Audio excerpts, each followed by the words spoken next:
Olá, Shalom. Meu nome é Silmara e eu fiz o mapa cabalístico com o Moré André. E eu gostaria de compartilhar com você a minha experiência. Eu acho que a palavra que mais designa a minha experiência é o choque. Eu me surpreendi muito com o resultado. Encaixou plenamente com a minha personalidade, ok?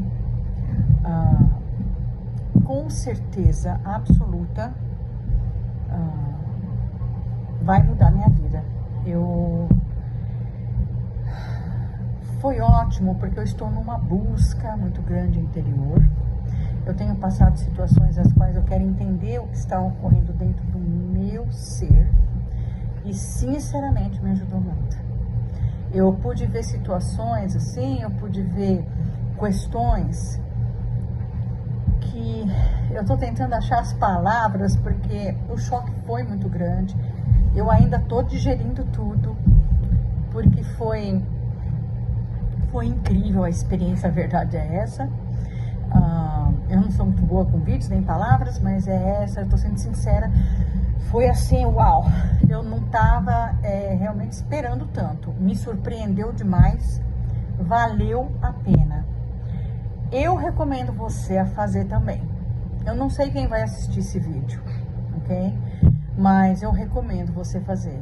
Você vai se entender melhor, você vai se compreender melhor, você vai poder ver questões as quais você talvez vá se resolver internamente. Eu creio dessa forma. Valeu muito a pena. Faça. Vale a pena. Um abraço e shalom. Meu Elohim, não pode. Você tem que falar Yud Kei Vav Kei, não é? Ou Adonai, meu Elohim, que é o poder do tetragrama que controla todas as forças. Quando o nome Adonai está sobre Elohim, o Adonai, o Yud Rei Vav Rei, vai controlar a força de Elohim. E aí Elohim não vai poder, não é, fazer mal para a pessoa. Então veja o que isso significa. Isso significa que a leitura aqui ela não pode ser lida como se fossem povos e etc, não é? Mas eles têm que ser entendidos. E as mulheres aqui? As mulheres significam desejo de recepção. Porque o desejo de recepção vai confundir o quem? Israel. Veja, continua então a explicação aqui. E disse-lhe, hospeda-te aqui esta noite e eu lhe trarei de volta. Isso é o Bar Midbar 22:8. Sobre ele diz, e falou com ele, isso é lá no versículo 7, significando, fala que se refere à linguagem forte, porque ele estava prejudicado em seu ouvido, ou seja, ele estava meio surdo. A gente aprendeu que ouvido, na verdade, não é, tá ligado aos mundos construídos da Sefirot. Veja, ele estava aqui, olha, exatamente aqui abaixo, nessas Sefirotes de Biná, não é? Ele estava com deficiência para ouvir. Essa alma, ela não consegue chegar a ouvir as coisas do mundo espiritual. E depois foi falar também que ele estava até com problema na perna, ou seja, a árvore sefirótica estava deficiente. E continua aqui então. Então, ó, então ele tinha que falar, ele estava com seu ouvido prejudicado, né? Então ele tinha que falar bem forte, bem alto sobre ele diz. E ele lhe disse que está dizendo baixinho o tipo usual de linguagem. Hospede-se aqui esta noite. Isso porque a noite é o período oportuno do outro lado, das bruxas, porque é o tempo durante o qual os aspectos malignos prevalecem e estão no controle espalhado pelo mundo, como Hashem falará comigo. No versículo 8, ele estava se orgulhando do nome de Hashem, ou seja, do tetragrama. Mas, na verdade, ele estava fazendo esse trabalho à noite. Por isso é que não se deve rezar à noite, exceto somente à meia-noite, que é a partir de 3 horas que começa a se estudar a Torá. Quando você faz as rezas nesse horário, você pode até descer a divindade, mas você vai estar alimentando esses poderes. E esses poderes vão então estar, não é, roubando energia de você e você vai estar fazendo um pecado muito grande, que é alimentar as forças impuras, dar força para elas. Por isso que o horário de reza é pré-estabelecido, né, até as 18 horas.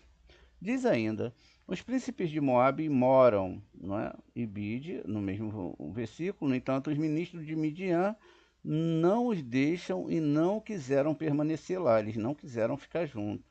Embora os ministros de Moabe tenham ficado, como está escrito, e os príncipes de Moabe moram, por conta da própria Midian teria agido apropriadamente se eles tivessem se separado deles completamente, se no final eles não tivessem causado nenhum dano e não estivesse eventualmente no conselho de Bilã, que enviou suas esposas, olha, suas esposas e mulheres a Israel em Sitim para confundi-los.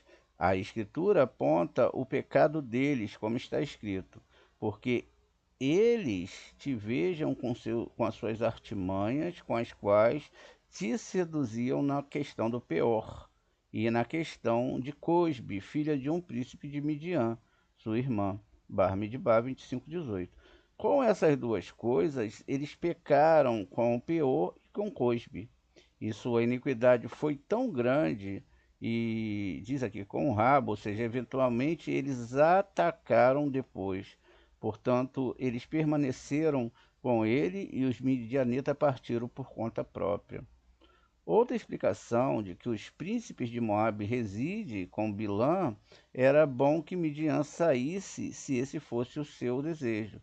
No entanto, permanecia daqueles, né, de Moabe que permaneceram, fez com que eles tivessem uma boa recompensa devido à sua permanência lá. Enquanto a saída dos midianitas lhe causou danos. Por quê?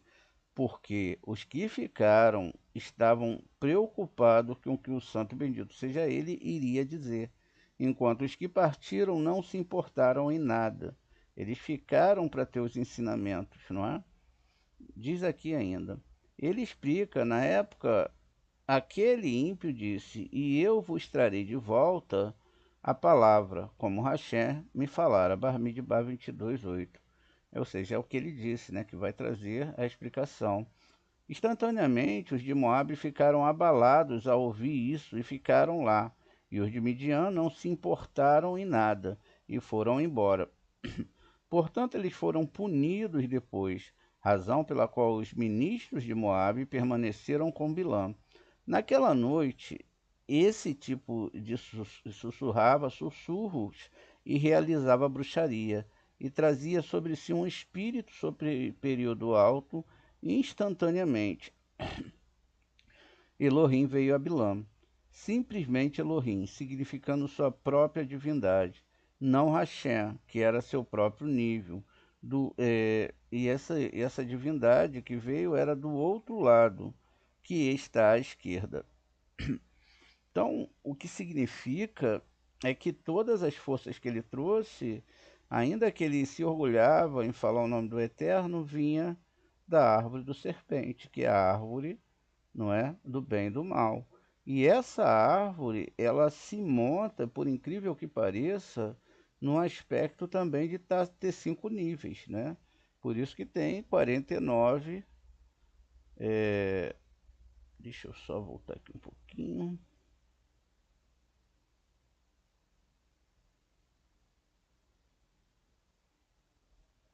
Ela tem também aqui a sua construção, não é? É porque Deus ele criou tudo em duplicidade. Ele criou o bem, ele criou o mal. E aí ele criou também os desejos egoístas, não é? Os desejos que são, ó, uma árvore de frente para outra em todos os seus níveis. A pessoa pode se entrar aqui nessa árvore aqui e perder todo o contato com a árvore superior. Veja, é uma imitação que é muito difícil da pessoa perceber essa imitação. Por quê? Porque é muito igual, tá vendo? É muito parecido. E essa configuração aqui, ela mistura, olha, a árvore do bem e do mal. Veja, não é o bem e o mal. É uma mistura que é quase imperceptível para a pessoa, porque o que que ela pensa? Enquanto eu estou me dando bem aqui, não é? Tá tudo tranquilo, tá tudo ótimo, Deus tá aqui comigo. E na verdade, no final, ela vai ter uma surpresa, né? Por que ela vai ter uma surpresa? Porque ela achava que estava seguindo a Torá, que estava construindo uma alma lá dentro, mas ela estava fazendo uma árvore de cabeça para baixo. Fez uma mistura na Torá danada, não compreendeu, usou a Torá, não é? Com a promessa das religiões. As promessas, quais são as promessas da religião? Venha ser feliz, venha aqui, não é? E não traz para a pessoa a realidade. Olha, não é assim que funciona, não. A coisa aqui é mais séria, veja. Você tem que, não pode ter a mistura do bem e do mal. Você tem que ter somente o bem, tá vendo? O bem, a doação. Porque o eterno é a doação e Elohim é castigo. É exatamente Gevurot, não é? Você vai ver que o personagem do Novo Testamento, ele é construído, ele é arrebentado ali por Elohim, não é? Ele é arrebentado, por que que ele é arrebentado? Porque ele tem dentro dele, não é? Essa missão de que Elohim o atacaria, e o ataca, e ele faz parte desse sistema de Elohim. Tanto é que quando você vai pegar na verdade, essa aqui é da esquerda, tá, gente? Porque eu tinha feito essa primeira e essa aqui é da direita. Vamos mudar aqui a sincronia, né? O entendimento. Então, quando você pega o povo romano, a gente imagina que o romano veio para destruir a Torá também, mas eles vieram não para destruir, mas para saquear a Torá. Então, eles saqueiam a Torá, pegam a Torá, misturam os seus deuses no Novo Testamento. Vamos fazer a pergunta: em que lugar da Torá fala que Deus tem outro Deus? Eu nunca vi. Na Torá sempre fala que é um só Deus, não é, Amara? E fala sobre a defesa da Torá, que muitos sábios deram a vida para defender essa Torá, para que ela não pudesse ser mexida. Porque se a Torá for extinta, acaba-se tudo. Mas eles não sabem desse perigo, né? Ou a fé deles é tão grande no outro lado que eles preferem ficar lá do outro lado. E aí o que acontece? Quando eles começam a pegar a Torá e vestir com roupagens gregas, por exemplo, na onde da Torá, positivamente e dentro da forma que eles entendem, tem escrito, não é que Deus tinha filhos. Isso é uma história grega. Isso é uma história grega. Isso não é uma história judaica, mas misturaram ali. Ah, mas isso está profetizado. Aonde está isso profetizado? Isso não tem nada a ver com o que está escrito lá atrás. Mas a pessoa não sabe e existe essa coisa de Edom, eles só pegam um versículo. Pegam um versículo traduzido que vão, desde que essa Bíblia foi traduzida, essa linguagem muda todo ano. Não é? Todo ano você vê que eles mudam a linguagem, trocam as coisas de lugar, é assim, e etc. e daqui a pouco confundiram tudo. Então a coisa foi tão ampla, tão grande, que hoje nós temos 2 bilhões e 200 milhões de seres humanos ligados ao cristianismo em todos os sentidos, né? Em todo aquilo que se acredita, e uns são católicos, outros são espíritas, outros são isso, são aquilo, veja, mas todo o sistema deles é de recepção. Então, quando eles vão lá, vão para uma igreja, eles vão para resolver os problemas das suas vidas, né? Olha, eu preciso de um carro, preciso de um bom emprego, preciso disso. Eles não estão indo como Abraão para oferecer para o eterno. Eles não entendem que tudo está no controle do eterno, então eles vão lá para pedir. Vão lá para pedir curas, vão lá para pedir para o casamento ser consertado, vão lá. Isso porque o próprio Novo Testamento já leva a pessoa ao estado de recepção. O que o personagem diz? Tudo que você me pedir vos será dado. Tá vendo o que é? Não seria muito bom isso, não? Tudo que você me pedir. E aí a pessoa entra nesse aspecto de pedir, pedir, pedir. Além de que, quando tem esses cultos lá, eles vão ser dentro dessa espiritualidade, por isso que vocês vão ver o quê? Os cultos cristãos, tirando o dia de domingo, eles são tudo de noite. O que a gente acabou de ler no Zorra? Que é uma hora negativa, onde essas forças, não é, impura, elas começam a agir. Inclusive, alguns templos, eles vão até apagar as luzes, não é, para ficar mais escuro ainda. E ali eles vão começar então a apimentar a alma da pessoa para o lado do desejo de recepção e de guerra. Olha, seu vizinho, estou vendo aqui que seu vizinho está fazendo uma macumba para você.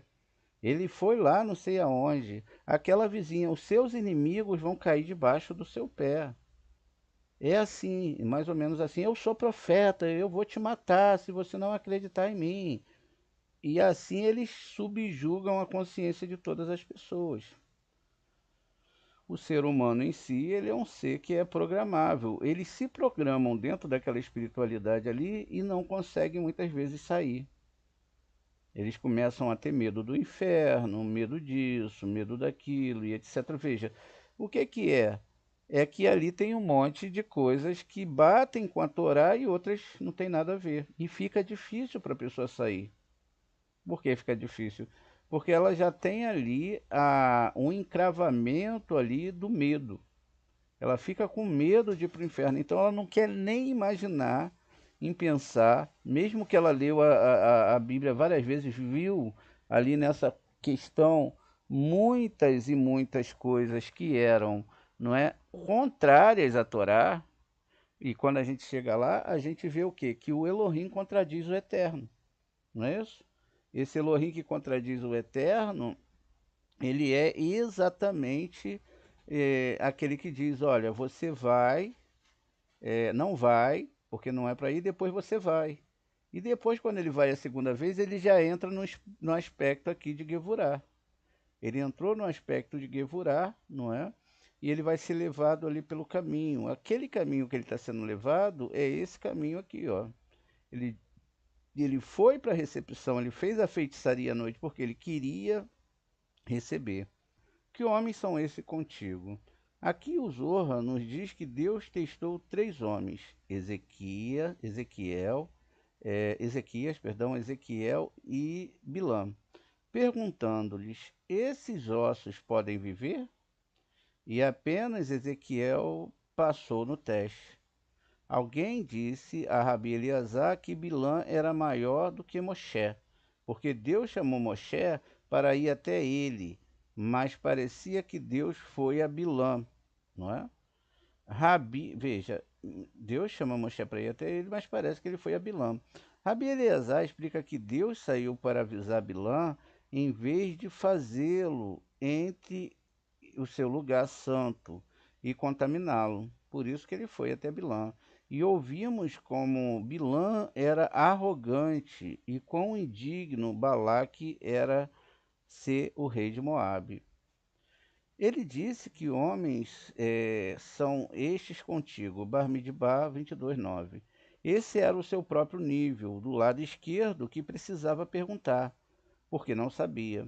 Embora os amigos comentassem isso de outra maneira, eles indicaram que o santo, bendito seja ele, estava testando com suas palavras, porque havia três que Elohim pôs à prova. Um era Ezequias, um era Ezequiel e um era Bilã. Dois deles não resistiram adequadamente ao teste, e um o fez. Quem foi? Esse era Ezequiel, como está escrito, que o santo bendito seja ele, perguntou-lhe, pode esses ossos viver? Ezequiel 37:3, e ele respondeu, e eu respondi, Hashem Elohim, tu sabes, não é? Isso está no próprio Ezequiel, aqui, no capítulo 37:3. Ezequiel disse, eles vêm, não é? De um país distante da Babilônia. Isso está em Melahim 20:14. Bilã disse: Balaque, filho de Tsipó, rei de Moabe, enviou-me, Bar-Midbar 22:10, para mostrar que ele é importante aos olhos dos governantes e reis. É isso que ele queria mostrar aqui, não é? No entanto, o santo bendito seja ele, simplesmente lhe pediu para confundi-lo e permitir que ele errasse, como está escrito, ele fez as nações grandes e as destrói. Isso é Iov 12:23. Isso já foi explicado. Um homem de Cute perguntou a Rabi Eliezer e disse-lhe, eu vejo um poder maior em Bilã do que em Moshe. Sobre Moshe está escrito, e Hashem chamou a Moshe, Vaikra 1:1, significando que ele o chamou para vir até ele. Sobre Bilã, ele diz, Elohim o encontrou, Bilã, Bar-Midbar 22:16. E mais tarde diz, e Elohim veio a Bilã, Bar-Midbar 22:9, indicando que Elohim veio até ele. Ele respondeu-lhe, isso é comparável a um rei que estava sentado em uma sala do seu palácio no trono.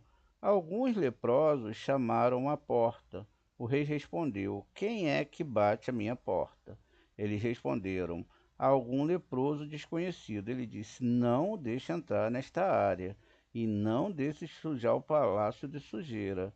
Entendo que se eu informá-lo através do meu emissário, ele não terá medo de mim. E se meu filho se aproximar dele, será contaminado. Pelo contrário, vou ameaçar ele para afastá-lo do meu filho, para que ele não seja contaminado.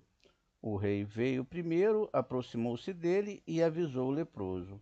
Leproso, mantenha o pé longe da estrada onde mora meu filho. Senão, prometo que os filhos do meu servo vos cortarão em pedaços. Quando o amado amigo do rei chama no portão, o rei pergunta quem é. Diz-lhe, fulano, seu amigo, e ele responde, meu amigo de alma mais amado. Nenhuma outra voz devemos chamá-lo, além de mim mesmo. O rei grita, entra fulano, meu querido amigo e amado da minha alma. Prepara as câmaras do palácio para que eu possa ter minha conversa com ele.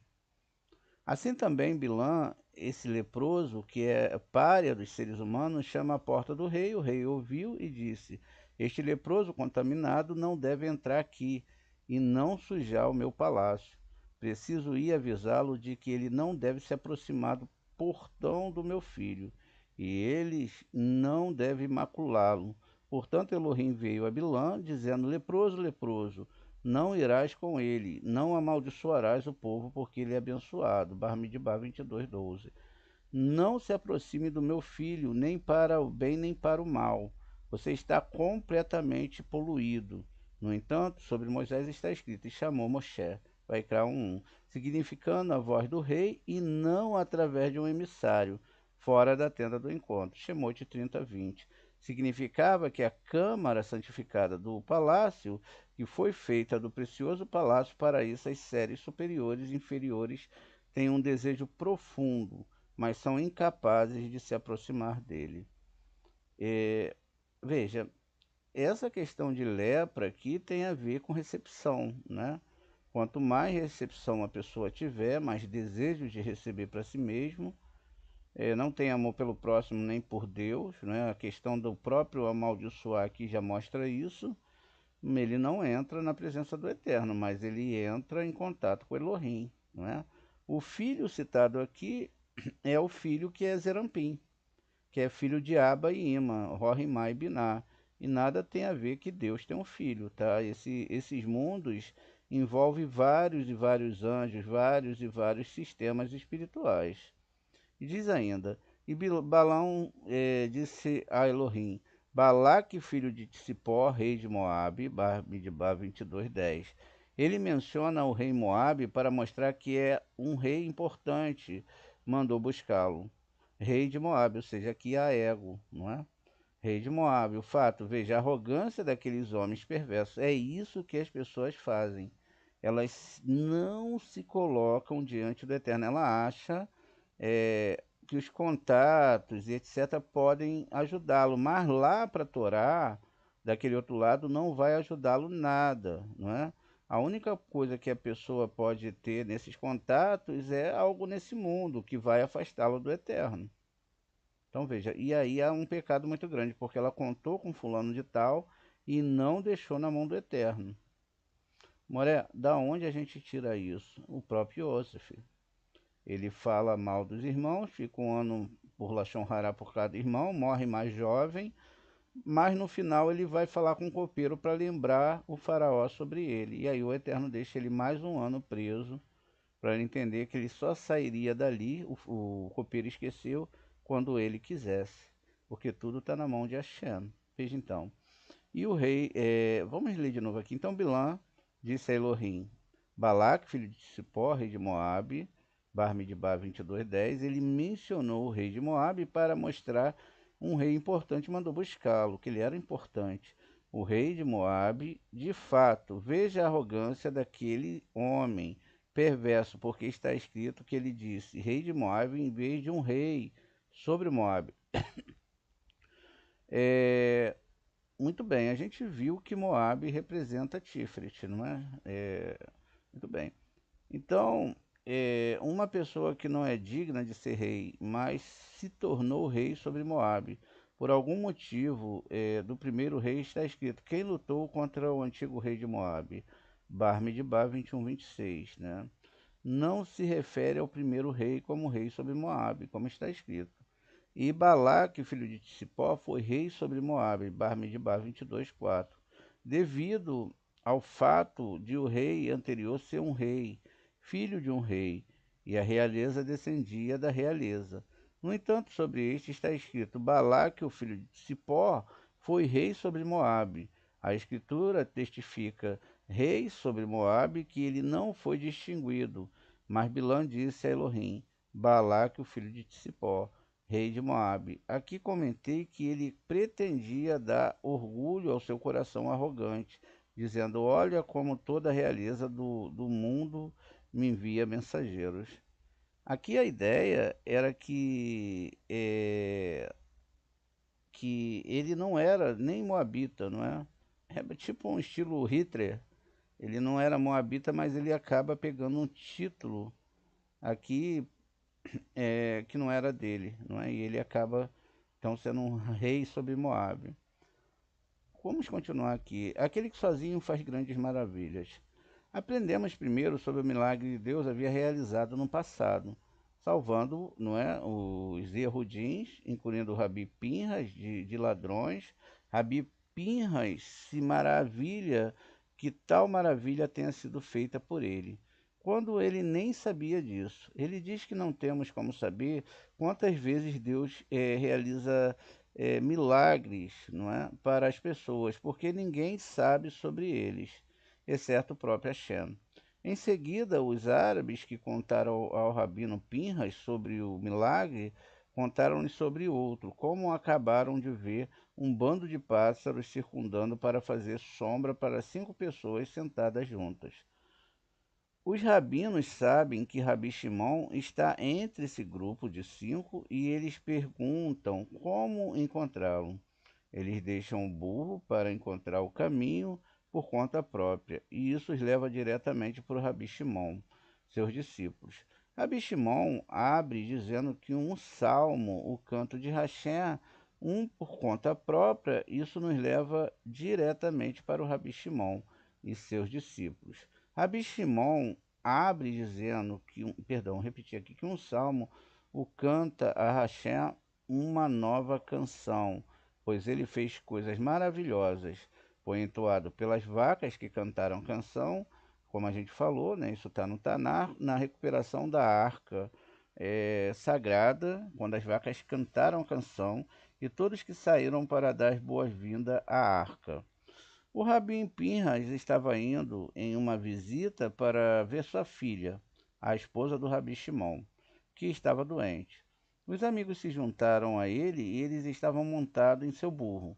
Enquanto ainda caminhavam em sua jornada, eles se encontraram com dois árabes e perguntaram-lhe algum som se agitasse neste campo desde os tempos antigos. Diziam: de tempos passados nós sabemos de nossos tempos, sabemos porque um dia ladrões se espalharam pelas estradas naquele campo e enganaram os judeus e pretendiam destruí-los à distância. Ouvindo-se nesse campo a voz deste burro em que andas neste campo, não é?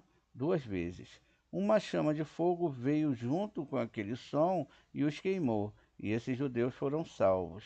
Ele disse a eles: árabes, árabes, no mérito destes episódios que vocês me relataram, vocês serão salvos hoje do que de outros ladrões que estão esperando por vocês ao longo das estradas. Ainda que possa haver questões aqui que pode acontecer, você ser salvo de um assalto, mas isso aqui é do mundo espiritual, não é? Tá falando, o burro, Ramô, significa os nossos desejos dentro da Torá. Não é um burro literal, é a força dos nossos desejos, é nossa intenção. Então, os desejos que nós somos criados. E esses ladrões, eles só podem roubar a partir do momento que eles entram e acham uma força de recepção no seu desejo. Então eles podem entrar, e aí a bagunça vai ser grande. O Rabi Pinha chorou e disse: Mestre do mundo, esta ocorrência milagrosa que você realizou por minha causa, esses judeus foram salvos e eu nem estava ciente. Ele abriu a discussão com o versículo: aquele que só faz grandes prodígios, porque o meu amor é inabalável, dura para sempre. Terrelim 136,4. Quanto bem faz o santo bendito seja ele pelas pessoas, e quantos milagres realiza por ele diariamente, e ninguém sabe, exceto ele. Uma pessoa levanta de manhã e uma cobra vem matá-la. A pessoa coloca o pé na cabeça, né, sem intenção e o mata. Ninguém tem consciência disso, exceto o santo bendito seja ele. Sozinho, né, ele sabe. E aqueles que sozinho faz grandes maravilhas. Uma pessoa caminha pela estrada e os ladrões ficam esperando para matá-lo. Outro aparece e paga o resgate por ele e ele é salvo. Ele não está ciente da Hesed que o santo bendito seja ele fez com ele e o milagre que acabou de lhe ocorrer. É certo, o santo bendito seja ele que sabe, ele mesmo, aquele que faz grandes prodígios, ele mesmo fez, e essa consciência, e ninguém mais está ciente disso, só ele. Ele disse aos seus amigos: Amigos, o que eu perguntei a esses árabes que estão sempre presentes no campo? Pois se eles ouviram as vozes dos amigos que estudam e lidam com a Torá, o Rabi Shimon e Rabi Eleazar, seus filhos, e o resto dos amigos estão viajando na nossa frente e não estão cientes de nós. E eu perguntei a esses árabes sobre eles, pois sei que a voz de Rabi Shimon agita os campos, as montanhas. Eles me disseram algo que eu não estava ciente, significando aquele milagre. Ainda viajando, esses árabes voltaram e se aproximaram novamente, dizendo: Velhos, vocês nos perguntaram se um som de vozes se agitava no campo, de dia, de dias, passando, mas você não nos perguntou sobre esses dias. Notamos hoje uma maravilha maravilhosa. Vimos 5 pessoas sentadas juntas e um idoso estava com eles. Notamos pássaros se reunindo e estendendo suas asas, cobrindo as suas cabeças. alguns indo e outros voltando, para que a sombra não passasse por cima das suas cabeças. Este velho levantou a voz para eles e eles ouviram. Ele disse: É sobre isso que eu perguntei. Árabes, partem e essa estrada deve estar pronta para você, com o que quiser. Você me disse duas coisas que me deixam felizes. Eles foram embora, os amigos disseram: Como vamos encontrar esse local em que o Rabino Shimon está presente? Disse-lhe: Deixa isso a quem tem domínio sobre as pessoas das bestas. Ele direciona seus passos para aquele local. Ele não levou o seu burro, mas o seu burro, por conta própria, fez um desvio da estrada a cerca de 2 quilômetros e foi até lá. O burro começou a bater 3 vezes. O Rabi Pinhas desmontou e disse aos seus amigos: Vamos nos preparar para receber as boas-vindas do Atik Omim, do ancião de dias, que significa a própria Sheriná. Porque agora um grande rosto e um pequeno rosto, não é, estão vindo em nossa direção, significando Rabi Shimon e seus discípulos. Rabi Shimon Bar Yochai ouviu ali, né, a voz do burro, o sussurro do burro, e disse aos seus amigos: Levantemo-nos, porque a voz do burro, do santo ancião, se levantou em nossa direção. E o Rabi Shimon levantou-se e os amigos levantaram-se. Rabi Shimon abriu a discussão com um versículo, um salmo e um canto de Hashem, uma nova canção, porque ele fez maravilhas, coisas maravilhosas. 98:1. Em cima da palavra um salmo há uma nota musical vertical, que é a marca da cantilação chamada passar, não é? A gente vai ver já. Ele pergunta por quê. Ele responde: essa nota é indicativa de uma grande razão, porque este salmo vem e é adornado nos coros mais alto acima em sua cabeça. Portanto, recebe acima dela uma nota vertical, que é a nota musical Pazar. Quem cantou essa nota musical? Às vezes há vacas que gritavam o canto para Hashem, uma nova canção. Ele pergunta: a quem eles disseram este canto? Ele responde: para os muitos carros e muitos nomeados, para uma variedade de níveis que passaram por lá e saíram para receber a arca para que costumavam dizer essa canção. Então veja só, vamos ver aqui o Terlim 98:1. E a gente já tem falado disso há alguns dias com vocês, Terlim, sobre os tamins, né? Que são cantilações da Torá. Até toda a Torá ela vai ser cantada, por isso que tem razões que entendem bem essa cantilação e treinam muitos anos para aprendê-la, não é? Então veja aqui. Aqui em cima, não é, das letras, a gente vai ter aqui os pontinhos. Deixa eu aumentar um pouquinho para vocês poderem ver.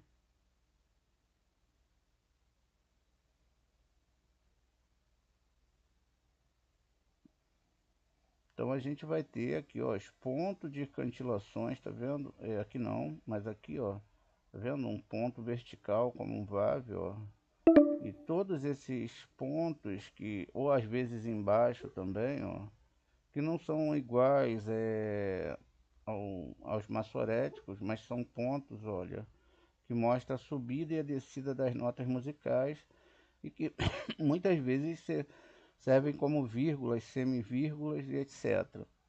Então veja, ele então constrói aqui, veja que há esse ponto, né, e que isso tem um significado espiritual, né, em cima da palavra um salmo, né? Vamos ver aqui, ó, essa palavra, ó, mismor, shirur ladonai, não é? Shi hadash ki nefliot asa roshia lo e aminor uzeroa kadeshô. Veja, então aqui há, ó, mismor, um salmo, um canto, não é? E tem aqui um sinal maçorético, né? Para quem? Para Adonai. Esse sinal que vai ser chamado aqui de Pasa, tá vendo? E esse sinal vai dar um som aqui na cantilação. E esse sinalzinho, como outros vão ter outros, não é? Outros sinais, eles têm aí todo um sinal que parece ser só uma cantilação, mas o Zorra diz que não. O Zorra diz que, não é? É uma questão, é um salmo, a nota musical vertical, que é a marca da cantilação, chamado pasar, não é? Ele pergunta por quê, e ele responde: essa é a nota indicativa de uma grande razão, porque esse salmo vem adornado na coroa mais alta acima da sua cabeça. Portanto, recebe acima dela uma nota vertical, que é a nota musical pasar. Quem cantou essa música? As vacas que gritavam: ó, canta para Xé uma nova canção. Ele pergunta: a que eles disseram esse canto? Ele responde: para os muitos carros, muitos nomeados para uma variedade de níveis que passaram por lá e saíram para receber a arca, não é? Para quem eles costumam dizer uma canção.